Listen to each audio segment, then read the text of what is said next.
Hello, let's go ahead and start in our notebooks today. We're going to open up, looks like this is towards the end of our DNA unit where we had our karyotypes. And the last page of our DNA unit was this summary page. You had gone to a website and you looked at a short bit of video, captured a few notes. Mine is very thin because this was the demonstration page. And then went to a website and wrote down 9 little bits of information. I only gave you one number, I think that was the 5th box. And you were to take notes and write how very important proteins are. And so many of these different jobs or functions that proteins have. Put a little bit of detail into each of these pieces so you can use this when coming back and reviewing, because proteins truly are one of the absolutely most vital parts of organisms. It's what DNA is used directly to build. So DNA is used to make RNA, which in turn makes proteins, not carbohydrates, not lipids, not, well, yes, other nucleic acids, but really these proteins drive the manufacture and the use of all the other biomolecules in living things. So that was on page 92. So we're going to go ahead and open up to page 94, and we're going to put our header on for the last unit that we have in biology in the month of May. We'll be done on the 28th of this month.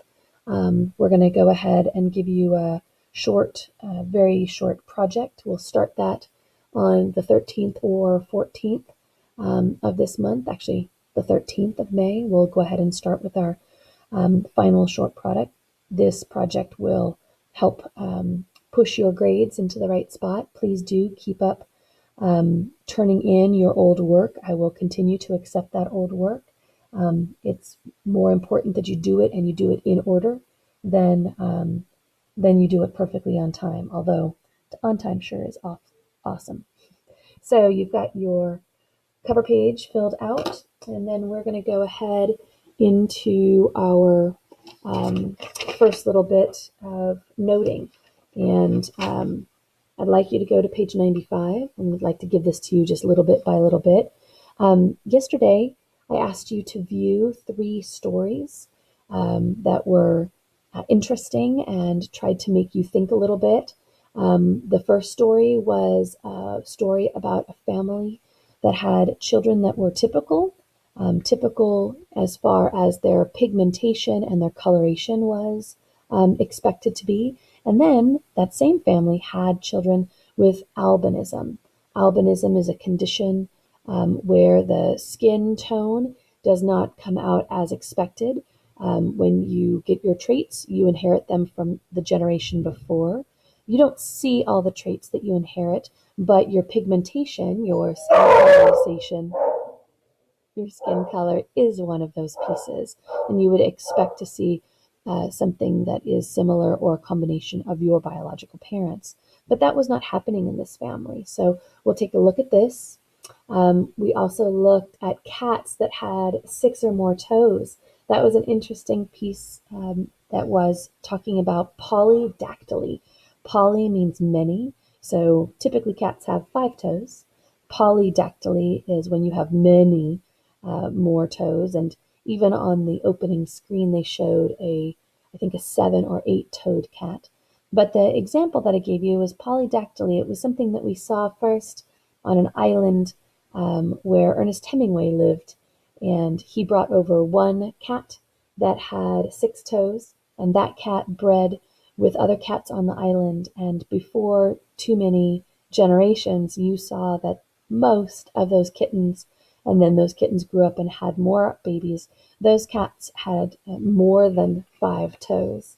So that was an additional interesting bit of story. And then we went to twins. When we think about twins, we think about kids that were born at the same time and look just like each other.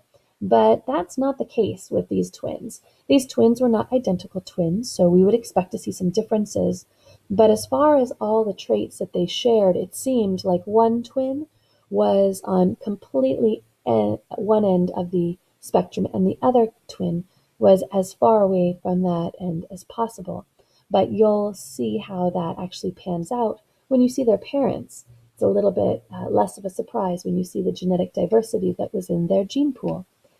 So what I'm going to ask you to do is I'm going to ask you, and you did a beautiful job on that Google form yesterday, that I'd like you to take a look at where this diversity, where these differences could come from.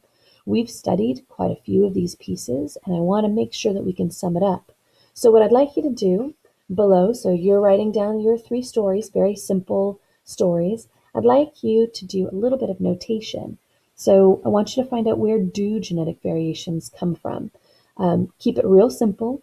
You're going to use a document that I will post right after this video, and I want you to sum up very simply the 3 different places where we can get we can expect to see genetic variation coming from.